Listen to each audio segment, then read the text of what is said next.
"And this magnificent house?" the blogger asked. I stopped in the hallway, holding a tray with iced water, my knuckles turning white.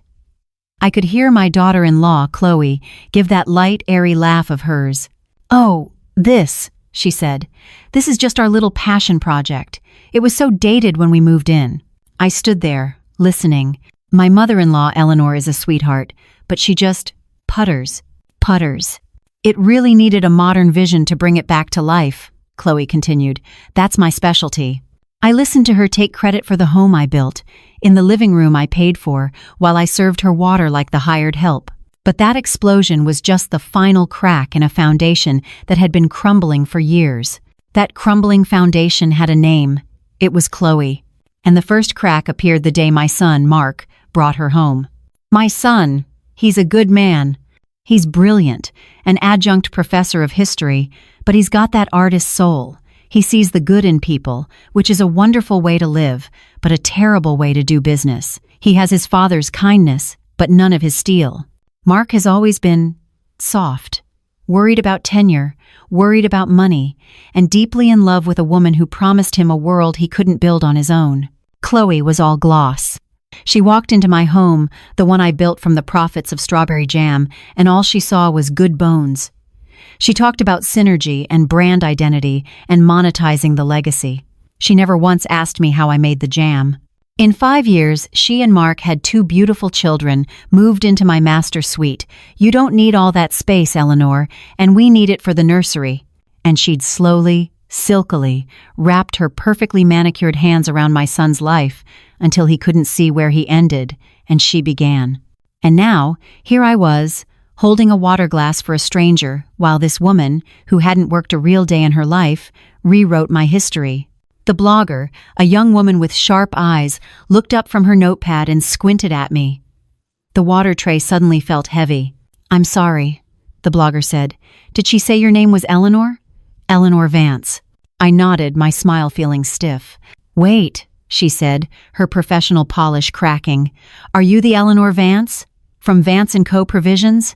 I felt a tiny, stupid spark of pride.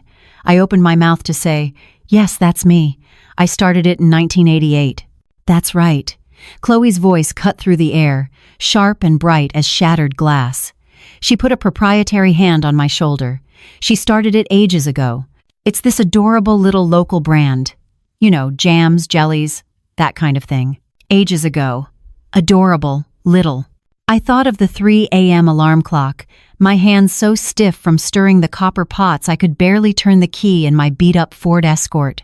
I thought of the rented kitchen at the local VFW hall, the smell of industrial cleaner and burnt sugar that clung to my hair for years. The blogger was forgotten. I was standing in that cold kitchen again. It was 1989. My husband David had been gone 6 months, a heart attack at 42 that took my whole world with him. Mark was 10. The bank was sending letters. I had a 50-gallon pot I'd bought at a garage sale, a station wagon full of strawberries I'd gotten on consignment, and my grandmother's recipe. I remembered the phone call. It was 2:17 a.m. I was covered in pectin, so tired I was crying. It was the head buyer for a major grocery chain, a man I'd hounded for weeks. He was on his way to the airport and had tasted the sample I'd left with his secretary. "Mrs. Vance," he'd said, his voice gruff. "I've got a purchase order for you, 500 cases. Can you deliver in 2 weeks? 500 cases. I'd never made more than 50. I slid down the sticky kitchen wall, the phone pressed to my ear, and sobbed so hard I couldn't breathe. "Yes," I whispered. "Yes, I can." I hung up, looked at that 50-gallon pot, and knew my life had just been saved. That's what Chloe called puttering. I'm actually helping her brand the company for a new generation. Chloe was saying, pulling me from the memory. Her voice was so confident. "We're taking it global. It's all about scaling the digital engagement and leveraging her. You know, her authenticity." My gaze drifted past her. Past the fireplace I had the mortar repointed on. Past the hardwood floors I'd paid to have installed, in cash, in 1995. My eyes landed on a massive white orchid arrangement on the sideboard. It was stunning. It was also $500. I knew, because the alert from my company credit card had pinged my phone at 9 a.m. while I was in the garden, trimming the deadheads off my roses. Chloe had gotten herself a title, Director of Brand Strategy, and a company card. And in the 6 months since, our Q4 projections were down 8%. Our expenses, however, were up 30%, all for client-facing optics, as she called it. Flowers, lunches I wasn't invited to, new office furniture for the home office she used. She saw a sweet old lady who puttered. She'd forgotten she was talking to the woman who built the entire company from nothing. The woman who faced down bankers, suppliers, and trucking unions. The woman who still, to this day, balanced the profit and loss reports herself, every single night. I smiled at the blogger and handed her the water. My hand was perfectly steady. "Chloe is a wonder," I said, my voice smooth as my own apple butter. "She just has so much vision." The blogger smiled back, taking the glass. Chloe beamed, puffing up with pride. But I wasn't looking at her. I was looking at that $500 orchid. I was calculating. This wasn't a partnership. It was an infestation, a parasite. And the bill for all this vision was coming due. And the bill for that vision was already sitting on my kitchen island. It was Thursday evening, a few days after the blogger had flitted through my house. I was paying bills, not just the estate's property taxes or the utilities. I was paying my son's bills. Mark was buried. I had the stack right in front of me, next to my grocery list. The Navient student loan statement, a pale blue envelope that felt like a threat. The minimum payment was $850 a month, a figure that was just a drop in an endless, dark ocean of interest. Then there was his adjunct faculty union dues, his health insurance premium, which was catastrophic, as it always is for part-time academics, his car payment. He'd called me last week, his voice tight with that quiet panic I knew so well. "Mom, I'm a little short. The university is spacing out the summer stipend and—" "I'll handle it, Mark," I'd said. "You just focus on your tenure packet." So here I was, writing checks from my personal account, the one I'd opened in 1992, the one I called the Rainy Day Fund. It had been pouring on my son for 5 years, ever since he'd met Chloe. The side door opened, and Mark shuffled in. He looked exactly how he sounded. Defeated. At 35, he had the weary posture of a man twice his age. He was carrying a worn leather satchel stuffed with papers, probably freshman essays on the Louisiana Purchase, and he smelled faintly of stale library coffee and chalk dust. "Hey, Mom," he mumbled, dropping the bag by the door. He ran a hand through his hair. "Long day." "Rough one," I asked, sliding the checkbook under a catalog. "You have no idea," he sighed, leaning against the counter. "My department head told me today that collegiality is a huge factor in the tenure decision." "Collegiality, Mom? That's code for how much do they like you at the wine and cheese fundraisers, the ones I can't afford to go to." He looked at the stove, where I had a pot of beef stew simmering, the stew he'd loved since he was a boy. "That smells really good," he said, his voice small. Before I could answer, the front door burst open.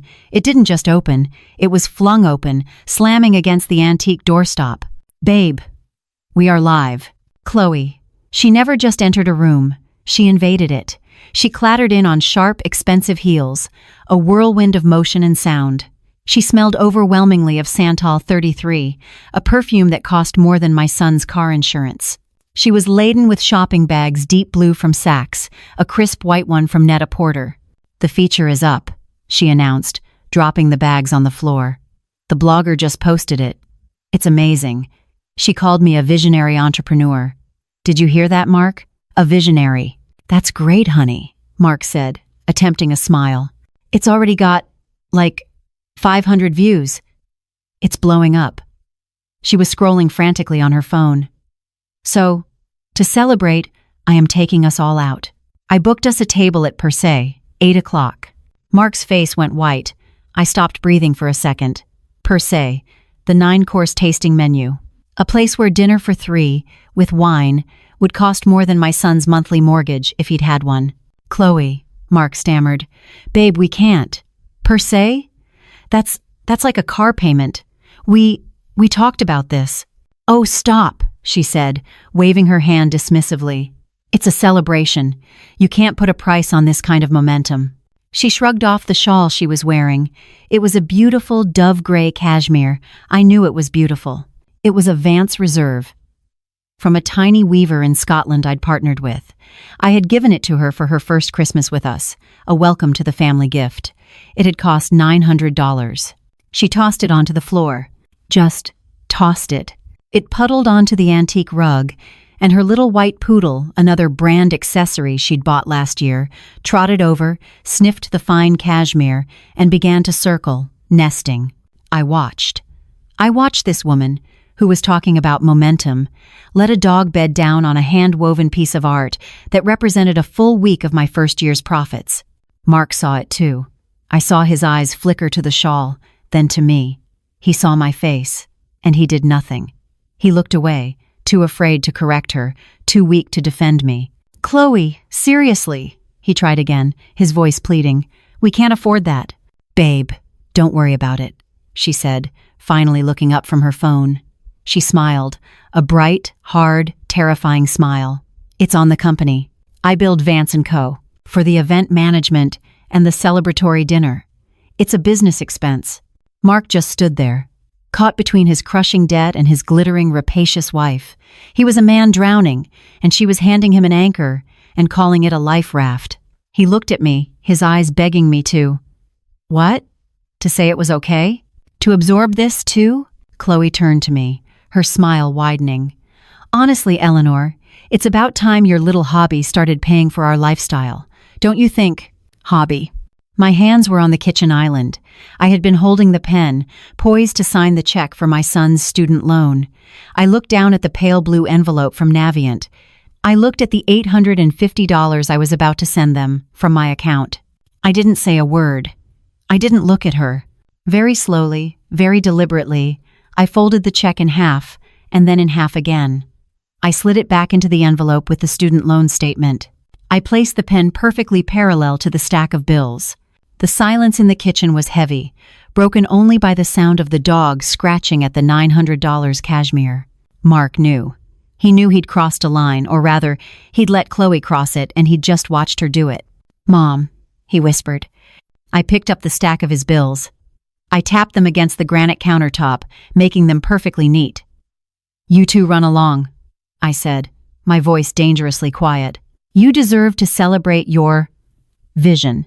I didn't watch them go. I heard the clatter of Chloe's heels on the hardwood floor, a sharp, artificial laugh, and the slam of the front door. I heard the sound of my son's car, the one I'd co-signed for as the engine turned over and faded down the long gravel driveway. The house was finally quiet. The only sound was the low hum of the Sub-Zero refrigerator and the tick-tick-tick of the grandfather clock in the hall. I stood there in the kitchen for a full minute, my hand still resting on the stack of my son's unpaid bills. I looked at the pot of beef stew on the stove, now just simmering. A meal I'd made for a son who wouldn't defend me. A meal for a man who would let his wife throw my gift on the floor for a dog to sleep on. I reached over and turned the burner off. The blue flame died with a soft whoosh. I walked out of the kitchen, past the stack of bills, past the dog sleeping on the cashmere. I went down the hall, past the grand living room where Chloe had held her interview. I went to a door at the far end of the house. A door that looked like a simple library, set back in an alcove. I took a key from my pocket, a real, old-fashioned brass key, and I unlocked it. This wasn't a home office with a laptop on a decorative desk. This was the headquarters of Vance & Co., Provisions, and it had been for 30 years. The air in here was different. It smelled of old paper, lemon oil from the polished wood, and the faint, sweet trace of vanilla from the test kitchen that was connected through a separate door. The walls were lined with ledgers, not for show. Real, leather-bound ledgers, one for every year since 1988. I ran my fingers over the gold-embossed spine of 1,995, and the year we finally paid off the last of David's medical debts and broke even. Of course, I didn't just use the ledgers anymore. I sat down at my real desk, a massive Oak Partners desk that had belonged to my father. I woke up the computer. I logged into the company's financials. I wasn't snooping. This was my Thursday night ritual. I balanced the books. It's how I knew we were 8% down in Q4. It's how I knew Chloe's weekly hair and makeup appointments were being coded as T&E. It's how I knew she'd bought $4,000 worth of new patio furniture for a brand photo shoot that never happened. But I'd been waiting for something bigger. The parasites always get greedy. I opened the accounts payable folder. Chloe had insisted on setting up her own consulting firm last year, Chloe Creative LLC. It was, by all accounts, a complete failure. She had no clients. Except, it turned out, she had one. Me. There it was. An invoice, dated 3 days ago, submitted by Chloe Creative. My eyes scanned the line items. Line 1. Social media syndication and brand consultation, local blogger event. Line 2. Strategic lifestyle integration and optic management. My stomach didn't drop. My blood didn't run cold. It felt like something had clicked into place, like the last tumbler in a heavy, complex lock. I looked at the total. $25,000. $25,000. For a freelance blogger who had posted 3 pictures on her Instagram. For an event where I served the water. I clicked on the invoice number. She had already paid herself. She'd used the company card, the one I gave her for gas and client lunches, to transfer the funds directly to her LLC's bank account. This wasn't just entitlement. This wasn't just disrespect. This was embezzlement. This was a crime. She wasn't just taking my money, she was stealing it, using my company, my life's work as her personal piggy bank. And she was so arrogant, so convinced I was a puttering old fool, that she didn't even bother to hide it. She'd put it right there in the books, knowing I'd see it, and daring me to do something. Or maybe, she was so stupid she never thought I'd look. I didn't know which was worse. I didn't get angry. I got calm. It was the same calm I felt in 1989 when I faced 500 cases and a 50-gallon pot. It was the calm of knowing exactly what needed to be done. I calmly printed the invoice. The printer in the corner whirred to life, the only sound in the room. I took the warm paper, 3-holed punched it, and placed it neatly into the 2025 ledger, a permanent record. Then, I pulled out my old, leather-bound address book. It was filled with contacts I'd had for decades, not influencers, lawyers, bankers, distributors. I flipped to W. Ben Waterman. He'd handled my husband David's will. He'd incorporated Vance & Co. in 1988. He'd retired from his big firm job, but I knew he still advised. Special clients. I picked up the heavy receiver of my desk phone. Not my cell. This was a call for a landline. I dialed the number from memory. It rang 3 times. "This is Waterman." His voice was still a gravelly baritone. "Ben," I said. "It's Eleanor. Eleanor Vance." There was a pause, a smile in his voice. "Eleanor. Good Lord, it's been what, 5 years? I thought you were supposed to be retired and on a beach." "The beach will have to wait," I said. "I need you to draw up some new trust paperwork, and I need you to run a full audit on Vance & Co." The smile was gone from his voice. An audit.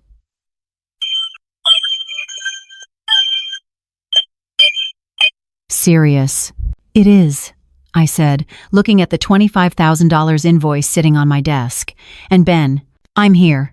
I want to know where every single penny has gone for the last 24 months. I want a full forensic report." I hung up the phone. The click of the receiver settling into its cradle was the only sound in the dark office. It felt final, like a gavel striking wood. A forensic report. The words tasted like iron. I had just, in the quiet of my own home, declared war. I had spent my life building a business, building a home, building a family. And now, I was about to start the grim, necessary work of tearing one of those things down. But the battle I truly dreaded wasn't the one with Chloe. It was the one I had to fight with my son. I waited until the next morning. I woke at 5 a.m., just as I have every day for 40 years. I made the coffee. I sat in the dark kitchen and watched the sun start to bleed over the tops of the Japanese maples, the ones I'd planted when Mark was in high school. I felt a strange, icy calm. Chloe, of course, was still asleep. She never surfaced before 10, claiming she did her best creative work after midnight. Mark was different.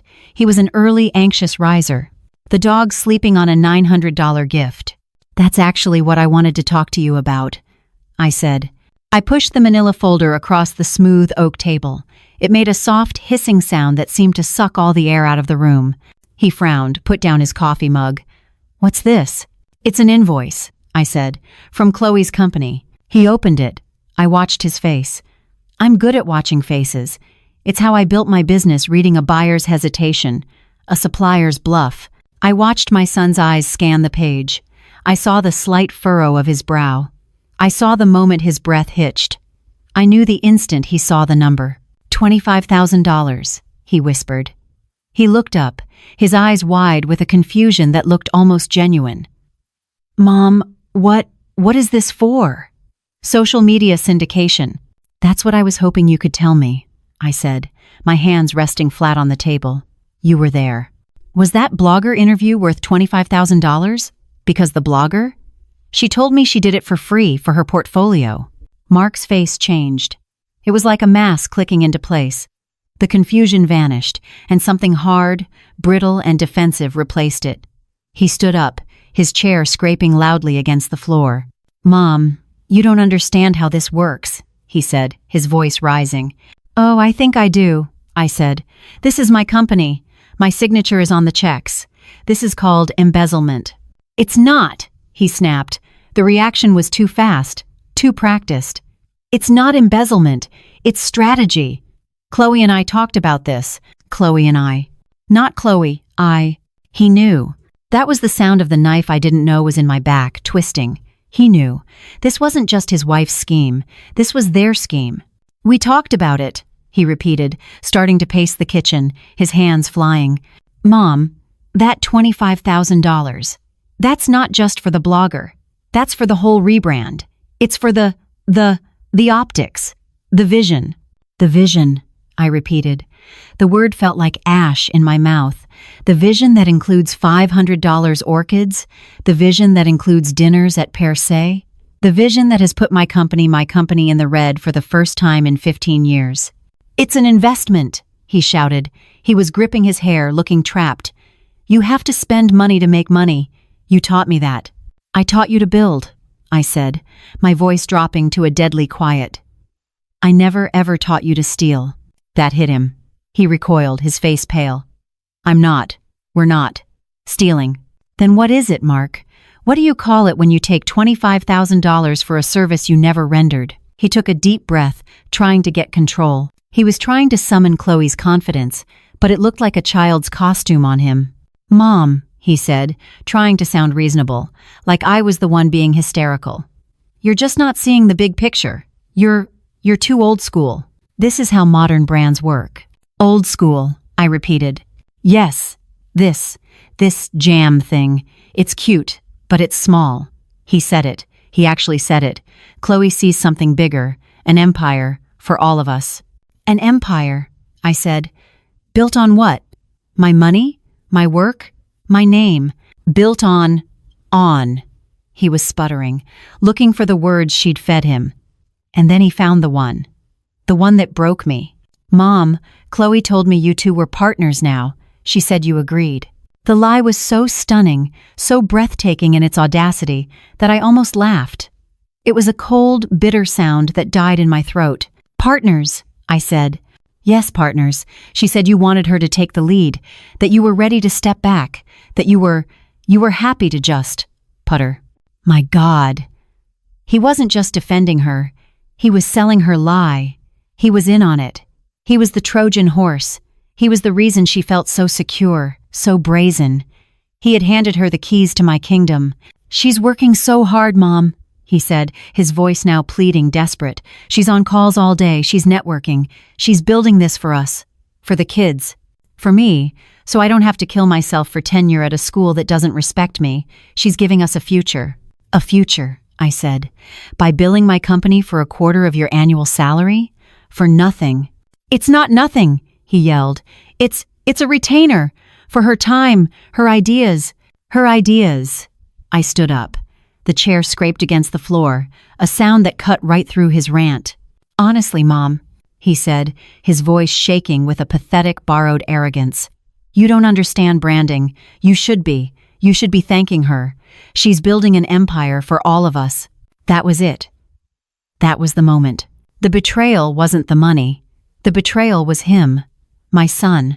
the boy I'd pulled out of a rented kitchen at 4 a.m. to take to school, the man whose student loans I was still paying, the man I was protecting, housing, and feeding. I looked at him, this weak, desperate man who had let a shiny, false promise convince him that his own mother was the enemy, that her life's work was just a cute hobby to be drained dry. I didn't yell. I didn't cry. I picked up the $25,000 invoice. I folded it, very slowly, and put it back in the manila folder. "Partners," I said, the word tasting like poison. "Is that what she told you?" It wasn't a question. It was a statement. He saw the look in my eyes, and his fake confidence it crumbled. He looked like a 10-year-old boy again, caught in a lie he couldn't escape. "Mom," he whispered, his voice cracking. "Please, don't make this a thing. We need this. We need this." I walked past him. I left the folder on the table. I left the pot of coffee. I left the stack of his unpaid bills right where I'd left them last night, next to the catalog. He could pay for them himself. The war was on. And he had just told me, in no uncertain terms, which side he was on. He had chosen his side. And just like that, the air in my own home turned to glass. The house, my house, which had always been filled with the smell of baking bread or simmering fruit, the sound of my grandchildren laughing, it went silent. It wasn't a peaceful silence. It was the heavy, pressurized, air-sucking silence of an unexploded bomb. For the next week, I lived with ghosts. My son, Mark, became a ghost.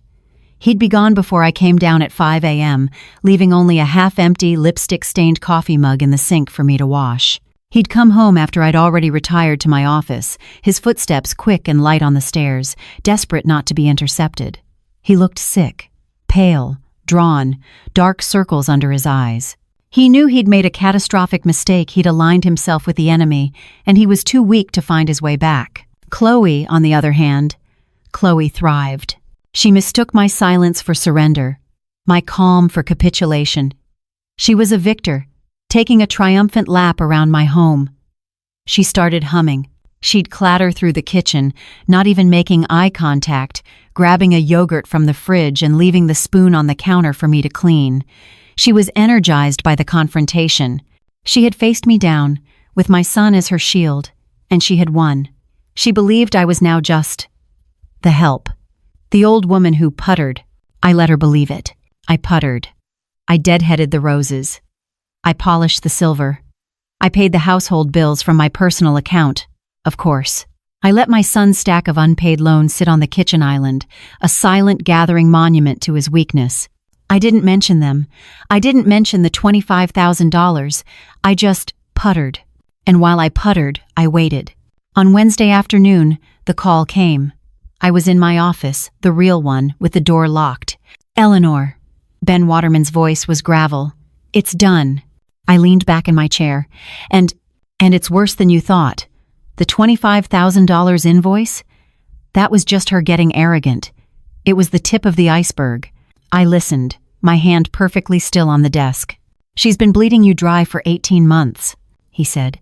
"Spa days, car payments for that new Lexus of hers, clothes, dinners, thousands, every month, all funneled through that Shell LLC of hers. All billed as consulting fees and brand development. She's funneled over $150,000 of your money, Eleanor." I looked at the framed photo on my desk. My husband, David, and a 10-year-old Mark, both covered in mud, holding up a tiny flopping fish. "Do you have what you need?" I asked, my voice flat. "I have enough to have her disbarred, if she were a lawyer," Ben said, his voice grim. "As it is, I have enough for 5 counts of wire fraud.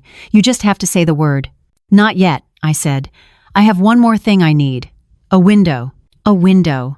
"I need them out of the house," I said, "and I'll need a team. Consider it handled. You just tell me when." I hung up. I now had the legal ammunition. I had the audit. I had the proof. I just needed the opportunity. The parasite always gets greedy. I knew it wouldn't be long. The opportunity came on Friday night. I was in the kitchen. My kitchen. I was doing what I always did. I was making jam. Strawberry rhubarb. The steam and the sweet, sharp smell filled the air. It was my meditation. My hands, stirring the copper pot that I'd bought in 1989, This was my real work. This was the source. The door swung open so hard it banged against the wall, rattling the clean glasses in the cabinet. "Babe, guess what?" Chloe danced in, waving her phone like a trophy. Mark was trailing behind her, looking like a man being led to his own execution. He glanced at me at the stove, then quickly looked away. "What?" he mumbled. "I booked us a surprise," she trilled. "We are going to Napa Valley, all weekend." She held up her phone, showing him a picture of a sun-drenched terrace. Auberge du Soleil, a suite with a fireplace. First-class tickets on United. We leave tomorrow morning. Mark's face went from pale to chalky. "Chloe, how? How can we? We can't. We can't afford that." She laughed, that high, tinkling, arrogant sound. "Babe, don't worry about it. The rebrand is working. Vance & Co. is finally flush. I told you, you have to spend money to make money." She was bragging. She was openly bragging about spending the money she was stealing on a lavish vacation for herself and the son whose student loans were sitting, unpaid, on my kitchen island. My hand tightened on the wooden spoon. I could feel the heat from the copper pot through the handle. I turned, very slowly. I wiped my hands on my apron. I looked at my son, at his terrified, trapped eyes. I looked at her, so giddy, so triumphant, so utterly convinced of her own superiority. I needed them gone. I needed the house empty. So, I smiled. It was the first real smile I'd given her in weeks. It was a warm, kind mother-in-law smile. I made it sound like my strawberry jam. "Chloe, that is wonderful," I said. She was stunned. She was expecting a fight, another cold silence. She blinked, thrown off her rhythm. You think so?" "Absolutely," I said, turning back to my jam. "You two deserve it. You've been working so hard on this vision of yours." I let the word vision hang in the sweet, steamy air. "Mark," I said, not looking at him, "you look exhausted. A weekend away is exactly what you need. You've been so stressed." Yeah, he stammered. "In fact," I added, giving the pot a final, definitive stir, "don't rush back. It's a long flight. Take Monday off too. Really enjoy yourselves. I can handle things here. The grandkids are with their other grandparents this weekend anyway, right? It's perfect. The house will be empty." Mark looked at me, a desperate, drowning hope in his eyes. He thought I was. What? Forgiving him? Giving in? Finally accepting my place as the puttering old fool? "Mom, really," he whispered, You're okay with it?" "Of course," I said, turning off the heat. "Go. Have a wonderful time. You've earned it." Chloe was beaming. She'd won. She'd beaten the old lady. She'd stolen $150,000, and now the old lady was sending her on vacation. I waved at them from the front porch the next morning. It was 8 a.m. They threw their designer luggage into the back of my son's car. Chloe, in a crisp white linen suit, didn't even look back. Mark gave me a small, hesitant, guilty wave. I smiled and waved back, like a loving mother. I watched the car pull out of the long driveway. I watched it go past the stone gates. I watched it turn right onto the main road until it was just a dot of silver, swallowed by the morning sun. I stood on that porch for a full minute, just breathing in the cool, quiet morning air. The house was finally mine again. I walked back inside, past the kitchen, and into my office. I picked up my landline. I dialed Ben's number. "Ben," I said, "it's Eleanor." "Are they gone?" he asked. "They're gone," I said. "They land in San Francisco at 4 p.m. Pacific time. They'll be checking into their hotel around 6. "Good. Send the team," I said, "and send the auditors to the office. I want the locks on my company changed before I want the locks on my house changed. Business first. Always." While they were 30,000 feet over Nevada, sipping champagne and dreaming of my money, Ben's team was already at the Vance & Co. downtown office, the small one I'd kept for legal filings, the one Chloe had requisitioned for her brand strategy meetings. By 10 a.m., the locks were changed, the servers were secured, and her access key fob was just a useless piece of plastic. Then, at 11 a.m. sharp, I turned my attention to my home. The truck that arrived wasn't a rented U-Haul. It was a professional, unmarked moving van from a high-end logistics company Ben used. Discreet, fast, and insured. Ben arrived with them, wearing slacks and a polo shirt, holding a clipboard. He looked like a man overseeing a very expensive, very serious project. "Eleanor," he greeted me at the door. "Ben," I said, my voice calm. "The paperwork. The new trust is filed with the county.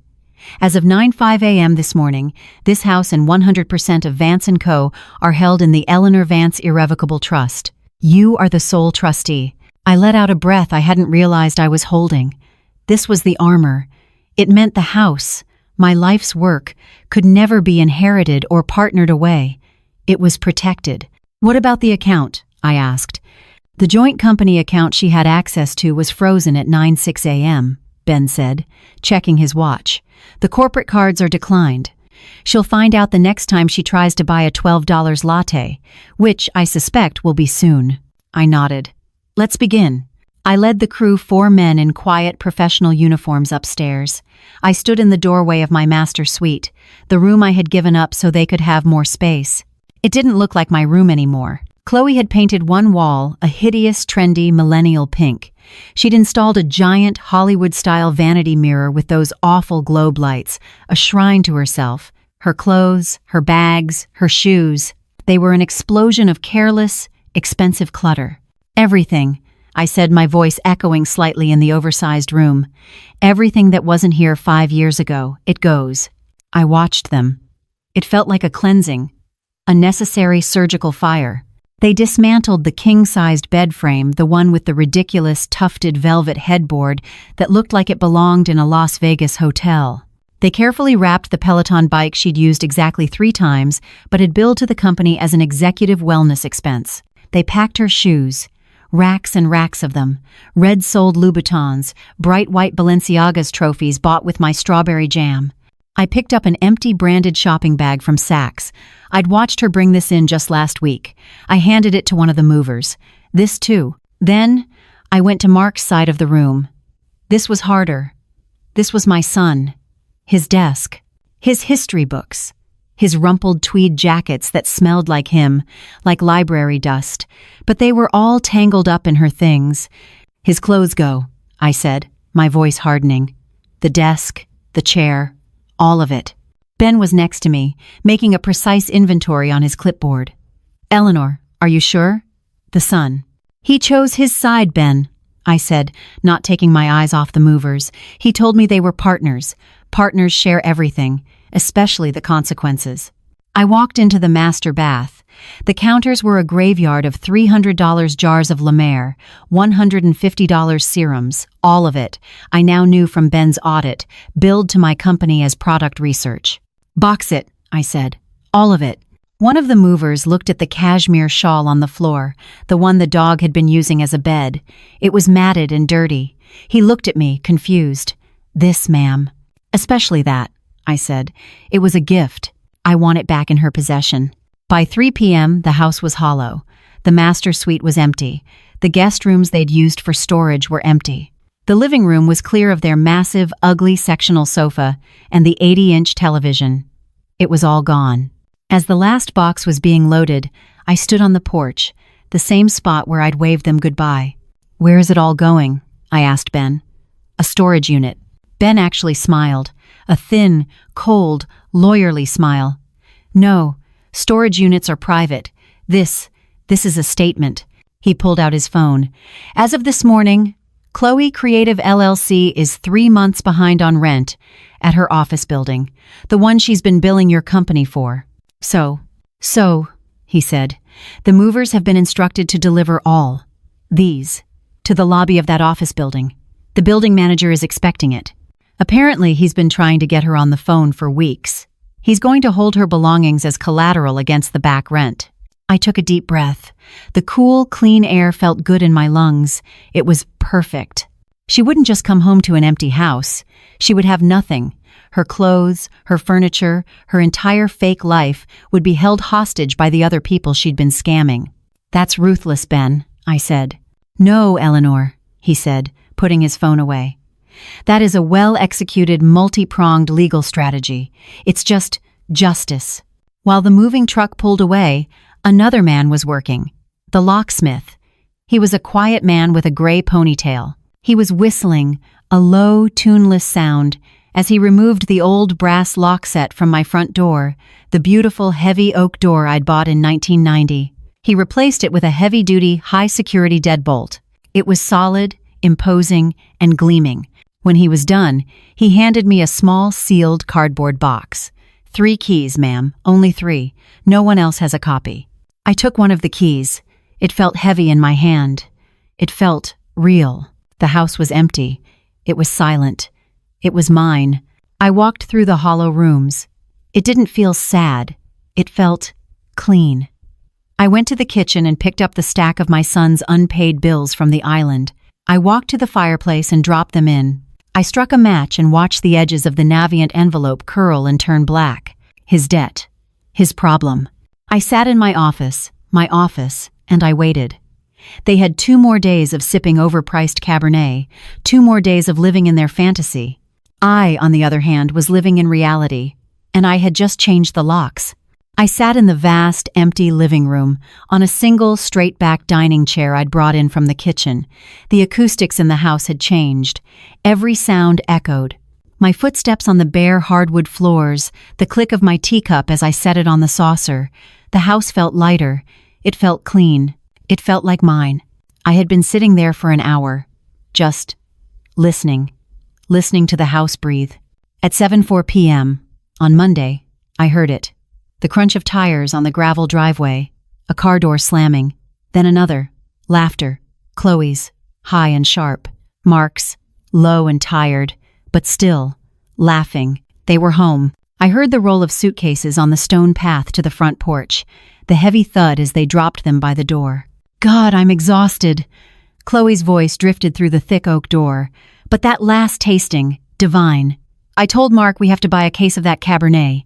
Chloe, that was $200 a bottle. Mark's voice, already laced with the old, familiar anxiety. It's a business expense, babe. We're celebrating the empire. You have to think like a founder. I heard the jingle of keys, a metallic scrape as his key, the key that had opened this door for his entire life, slid into the brand new, high-security lock. Then, silence. A jiggle. A push. Another, more violent scrape. What the... Mark's voice, confused. What's wrong, Chloe, impatient. The key. It's stuck. It won't turn. The lock is. It's different. Oh, for God's sake, you're just tired. Give it to me. I heard the jingle again. Her turn. Shoving the key in, rattling the deadbolt with frantic, angry movements. Click, jiggle, jiggle, push. Nothing. What the hell? She snapped. Eleanor, the stupid lock is jammed. A fist banged on the solid oak. Bang, bang, bang. Eleanor, open the door. I stood up. I straightened the jacket of my navy blue Street John suit, the one I wore to shareholders' meetings, the one I called my armor. I smoothed my hair. I felt a strange, cold calm settle over me. This was it. I walked through the echoing, empty foyer. I stood in front of the door for 1 full second, listening to her fuming on the other side.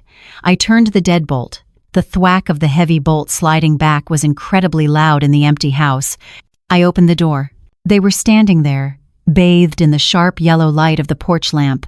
Sun-kissed, Chloe, in her white linen travel suit, now rumpled from the flight. Mark, his face a mask of travel, fatigue, and frustration, still gripping the useless key in his hand. They were surrounded by 4 expensive suitcases and 2 stacked cases of Napa Valley wine. They stared at me. I could see the moment their brains tried to process what they were seeing. I was not in an apron. I was not puttering. I was not the sweetheart who served them water. Chloe recovered first. Her shock curdled instantly into rage. Eleanor, what the hell? We've been out here for 5 minutes. Your stupid lock is jammed. I looked at her. I looked at the $200 of bottle wine they'd bought with my money. I looked at my son, who wouldn't meet my eyes. It's not jammed, Chloe, I said. My voice didn't shake. It was as calm and solid as the new deadbolt. It's just not yours. She blinked, the words not computing. What? What are you talking about? Don't be. Weird. Just let us in. Grab your suitcase, Mark. She bent to grab her bag. I am letting you in, I said, stepping back, but not moving out of the doorway. But the suitcases stay out here. What? She snapped, her head whipping up. The suitcases. Stay. Out. Here. Mark finally looked at me. He saw my face. He saw the suit. He saw the look in my eyes, and I saw the first cold flicker of terror dawn in his. Mom, he whispered. What? What's going on? Why don't you come inside, I said, and see the rebrand. I stepped back, holding the door open, inviting them into the hollowed-out, empty shell of the life they thought they owned. They stepped inside. Chloe's sharp, expensive heels made an unnervingly loud click-clack on the bare hardwood floors. The sound echoed. It was the only sound. She stopped dead in the middle of the foyer. She stared into the vast, empty cavern that had been the living room. She saw the blank walls, marked only by faint squares of dust where her pictures had hung. She saw the empty spot by the window where her $500 orchid had been. Her head snapped to the left, toward the dining room. Empty. A small, strangled sound came out of her throat. It was a sound I had never heard before. A gasp. A choke. A bubble of pure, uncomprehending rage. And then she screamed. It wasn't a word. It was a raw, animal sound of fury that bounced off the empty walls. Where? She took 2 steps forward, her arms flailing. Where is my stuff? She whirled on me. Her face, moments ago suntanned and smug, was now a tight, ugly mask of disbelief. What did you do? You... Her eyes were wild. This is the theft. You stole my things. I am calling the police. You will go to jail, you crazy, bitter old woman. You will go to jail. She fumbled for her phone, her hands shaking so violently she almost dropped it. I didn't move. I just stood by the door, my hands clasped loosely in front of me. Go ahead, I said. My voice was so quiet. The single word landed in the empty room like a stone. She froze, her finger hovering over her phone. What? What did you say? I said, go ahead, call them. I took a step toward her. But you should probably call your lawyer first. You're going to need one. Right on cue, a shadow moved in the dark doorway of the den. Good evening. Chloe and Mark both flinched. Ben Waterman stepped into the foyer, holding a slim, leather-bound folio. He was wearing a dark, perfectly tailored suit. He looked like the angel of financial death. My name is Ben Waterman, he said, his voice a calm, gravelly baritone. He wasn't looking at Chloe. He was looking directly at my son, Mark. I am the legal counsel for Mrs. Eleanor Vance, and for the Eleanor Vance Irrevocable Trust. Chloe found her voice. I don't care who you are. This crone. She spat the word. She stole all my belongings, my clothes, my Peloton, my vanity. Ben didn't even blink. He continued to speak to my son, as if Chloe were just a hysterical child in the room. Actually, Mrs. Vance, he said, finally turning his cool gaze to her, your personal belongings are, at this moment, being held in escrow. Escrow? What are you talking about? Where are they? They're in the lobby of your office building, Ben said. My office. Yes, the one Chloe Creative LLC is 3 months behind on rent for, Ben said. We contacted the building's management. They were delighted to finally get a hold of you. Apparently, they've been trying for weeks. They are holding your assets as collateral against the $18,000 you owe them in back rent and penalties. That's a civil matter, between you and them. A bit messy, but perfectly legal. Chloe's face went white. The color drained from her skin so fast she looked gray. She was no longer screaming. She was processing. She was seeing the first thread of a much bigger, much more terrifying tapestry. You can't, she stammered.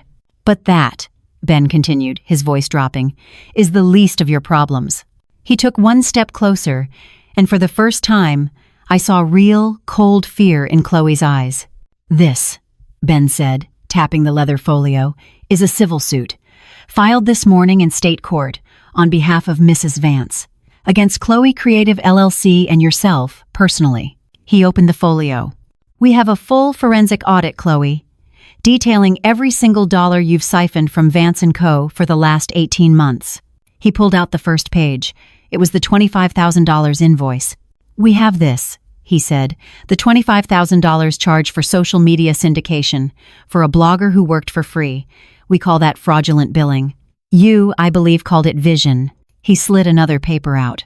We have the invoices for your Lexus, billed as company transport. We have the receipts from Per Se.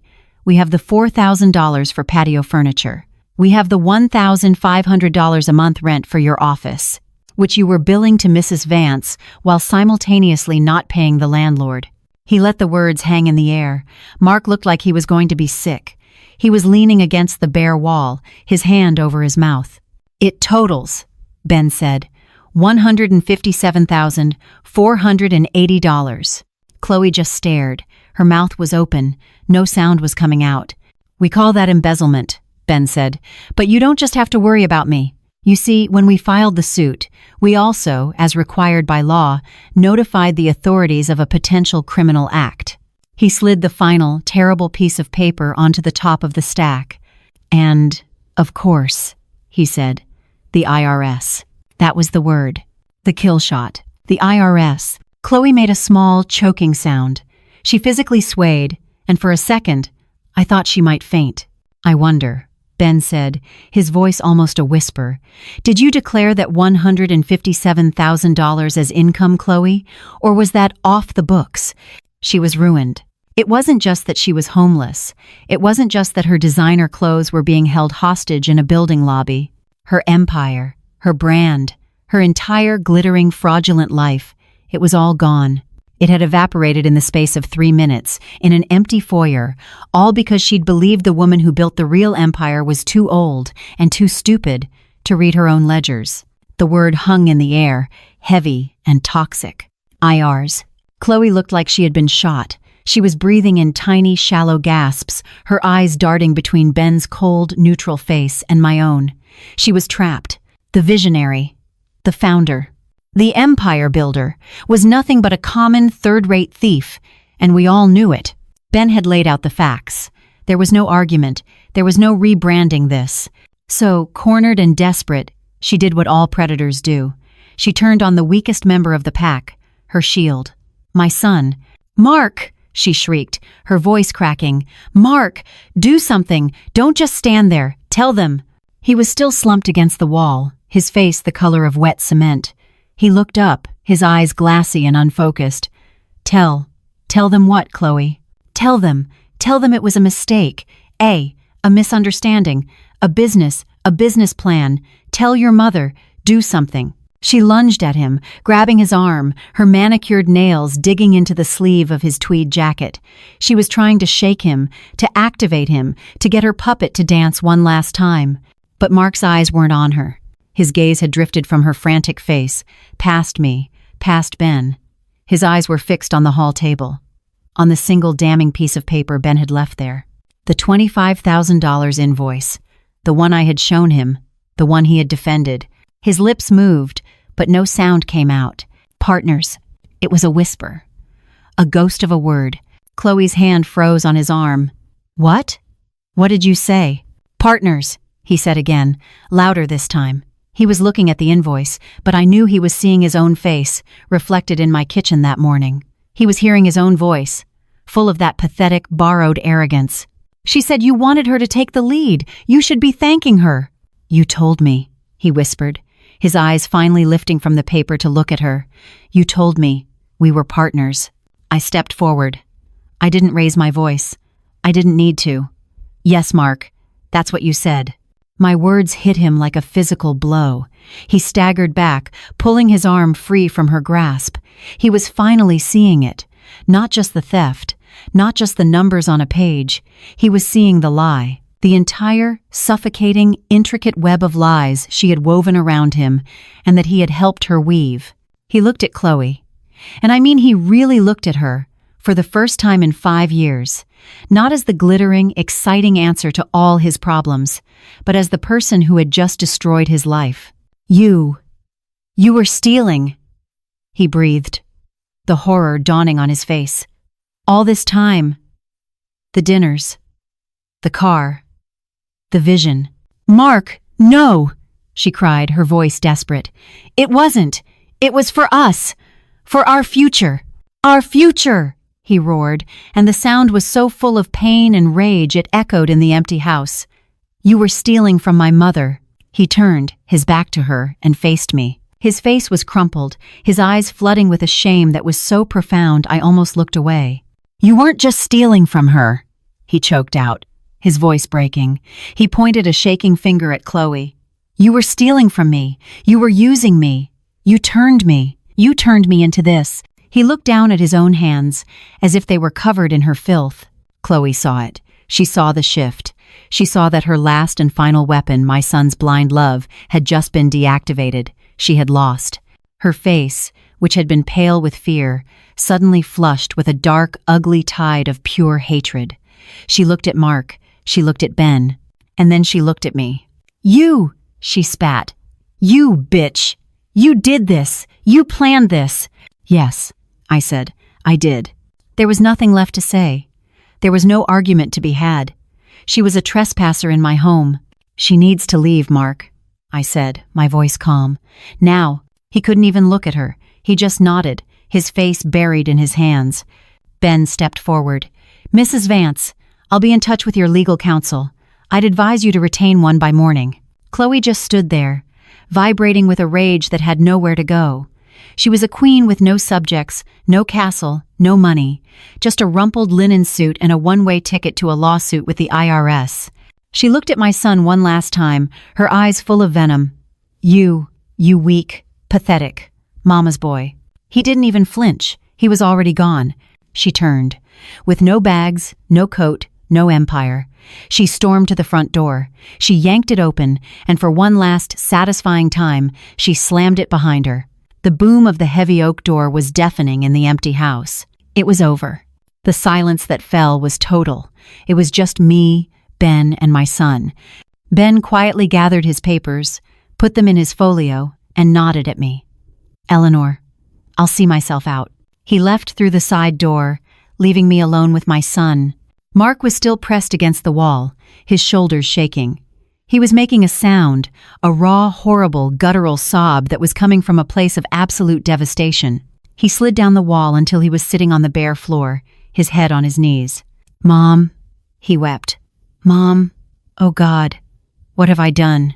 What have I done? The words were a raw, ragged sob, echoing in the vast, empty foyer. He was a 5-year-old man, a history professor, my son, and he was weeping on the floor of my house like a lost child. He was sitting in the exact spot where Chloe's ridiculous, oversized statement mirror had hung, and all that was left was the bare wall and his own, shattered reflection in the polished hardwood. My first instinct, the one that is programmed into a mother's DNA, was to move, to go to him, to kneel on that cold floor and pull his head to my chest and tell him it was all going to be okay. But I didn't move. My feet felt like they were bolted to the floor. I stood there, in my Street John suit, my armor, and I just watched him break. Because that instinct, that it's all going to be okay, that was the poison, that was the lie. That's what I'd been doing for 5 years. I'd been making it okay for him. I'd paid his bills. I'd let them take my bedroom. I'd puttered in the kitchen, absorbing their disrespect, their laziness, their theft, all so he wouldn't have to have an uncomfortable conversation. All so he wouldn't have to be the man I'd raised him to be. I had been his shield. And in doing so, I'd let his wife turn him into a coward. No, not again. I would not kneel. He would have to stand. He finally looked up at me. His face was a wreck. It was red, swollen, and smeared with tears and shame. He wasn't the partner in an empire. He wasn't the brilliant academic. He was just a boy who had been found out. Am I? His voice cracked. Am I? Homeless, Mom. There it was. The child's question. Where will I sleep? I took a deep breath. The air in the empty house was cool and clean. You are my son, Mark, I said, and my voice was quiet, but it was not soft. You will always be my son. But you are not a child. He just stared at me, waiting for the verdict. You can stay here, I said. A flicker of relief so profound it was sickening washed over his face. He started to pull himself up. If, I said. The word stopped him cold. If you choose to, I continued. But the old arrangement is over. The partnership is dissolved. You are no longer a guest in this house. He was confused. Then, what am I? You are my tenant. The word landed. It was cold. It was hard. It was the language of business. It was the sound of a new lock clicking into place. A tenant. A tenant, I repeated. First, you will pay rent. I will have Ben draw up a lease. You will pay market rate rent for your room, just like any other adult. Not a penny less." His mouth opened, then closed. He nodded, dazed. "Second," I said, "you will contribute. Not just money. You will do your share of the work. This isn't a hotel. You will cook. You will clean. You will take out the garbage. You will pull weeds in the garden. You have lived in this house for 5 years like a lazy, entitled king. As of tonight, you are just a man who rents a room." "Okay," he whispered. "Mom, okay." "I'm not done," I said. "Third, you will get help, professional help. You are a brilliant man, Mark, I know you are. And you let that woman, you let her turn you into a fool. You let her convince you that your own mother was a hobby to be bled dry. You need to find out why. You need to find out where your spine went. And that is your work, not mine." He flinched, but he nodded. He knew it was true. "And fourth," I looked at him, and I let all the pain and all the disappointment of the last 5 years settle in my gaze. "Your life, your bills, your student loans, your car, your future, they are yours. I am not your bank. I am not your safety net. I am not your solution." I pointed to the fireplace, where the ashes of his unpaid bills had settled. "I am done paying for your mistakes. I am done cleaning up your messes. I am your mother, and you will finally learn to respect what that means." I let the silence stretch, filling the empty room. He was still on the floor, but he was looking at me now, really looking at me. And he was seeing for the first time not just Mom, he was seeing Eleanor Vance, the founder. "So," I said, "you have a choice, right now." I nodded toward the front door, where his expensive suitcases were still sitting on the porch, packed for a life that no longer existed. "You can take your suitcases, and you can go with her. You can try to build that empire of lies. Or you can stay here, under my rules, in my house. And you can start to rebuild the man your father would have been proud of." He stared at the front door. He stared at the path Chloe had taken, into the darkness. He was quiet for a long time. I have nowhere else to go," he whispered, his voice hoarse. "That's not an answer, Mark," I said, my voice sharp. "That's just a fact. I am not offering you a shelter. I'm offering you a chance. I'm asking you if you choose to do the work. Do you choose to stay?" He looked down at his hands. He looked at the bare walls. He looked at me, in my suit, the woman who had just torn his entire world down to the studs. A long, agonizing minute passed. Then, he pushed himself up. He wasn't steady. He was trembling, but he was on his own 2 feet. He met my eyes. "Yes," he said. His voice was a wreck, but it was his. "Yes, I'll stay. I'll do the work." I nodded. "Once." "Good," I said. "Your new room is the one in the attic, the one you had in high school. You can start by bringing in your suitcases, one at a time." I watched him go. I heard his footsteps, heavy with the weight of that first suitcase, as he climbed the narrow stairs to the attic. The sound was a mournful echo in the empty house. Thud, thud, thud, up the stairs. That was 3 months ago. The house isn't empty anymore, but it's different. I'm in my kitchen. It's my kitchen again. The air doesn't smell like old resentment and burnt coffee. It smells new. It smells like roasted fig and cardamom, like the test batch for my new Vance Reserve holiday chutney. The copper pot, my old, beautiful pot, is simmering on the stove. This isn't puttering. This is work. This is creation. This is the sound and smell of my empire. The side door opens, right on time. 6 p.m. Mark comes in. He looks better. Thinner, maybe. The academic-induced anxiety is still there. Tenure is still a beast, but his eyes are clear. The weakness, the softness that Chloe had preyed on, has been burned away. He looks like a man who has been through a fire and is tired, but standing. He's holding 2 things: a brown paper grocery bag from Trader Joe's and a white business-sized envelope. He doesn't say, "Hey, Mom." He says, "Good evening, Eleanor." He places the envelope on the granite island, next to my ledger. "This is the first, for the rent." I nod. I don't touch it. "I got the kale you like," he says, pulling groceries from the bag. And that $3 chuck you said was perfectly acceptable. A small smile touches my lips. Thank you, Mark. And then the miracle happens. The one that tells me this might, just might, be okay. He doesn't slump in a chair and wait for me to serve him. He doesn't pull out his phone. He walks to the sink, takes off his fraying tweed blazer, rolls up his sleeves, and starts, very methodically, to wash his hands. I can chop those onions for the chutney base if you like, he says. The cutting board is in the second drawer, I reply. We work, in silence. Not the heavy, pressurized silence of before, but a quiet, respectful, adult silence. The only sounds are the thwack, thwack, thwack of his knife hitting the board and the gentle bubble of my jam. It's not perfect. It's not a storybook ending. The wounds are still there. He's in therapy. He's working 2 extra tutoring jobs to pay his own bills and his rent. He is, for the first time in his adult life, completely and terrifyingly responsible for himself, and he is, for the first time in a very long time, someone I can respect. As for Chloe, I heard she declared bankruptcy. Ben's lawsuit, combined with the IRS audit and her landlord, was a perfect, 3-pronged legal checkmate. She lost her empire, her Lexus, and her partner. She's a problem for lawyers now, not for me. My son, my house, my company, they are mine, they are secure. I look at Mark, his head bent, carefully dicing an onion, and I realize the truth. For 30 years, I built a company from scratch. For 5 years, I let my family make me forget I was the founder. I confused being a mother with being an employee.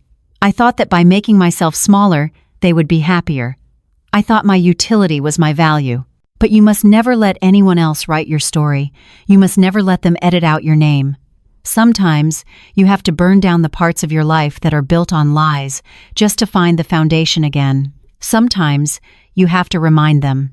You have to remind yourself who built the house in the first place. Have you ever had to fight to reclaim your own identity? Have you ever felt invisible in the very home you created? Tell me your story in the comments. And if you believe in respecting the women who built it all, share this video.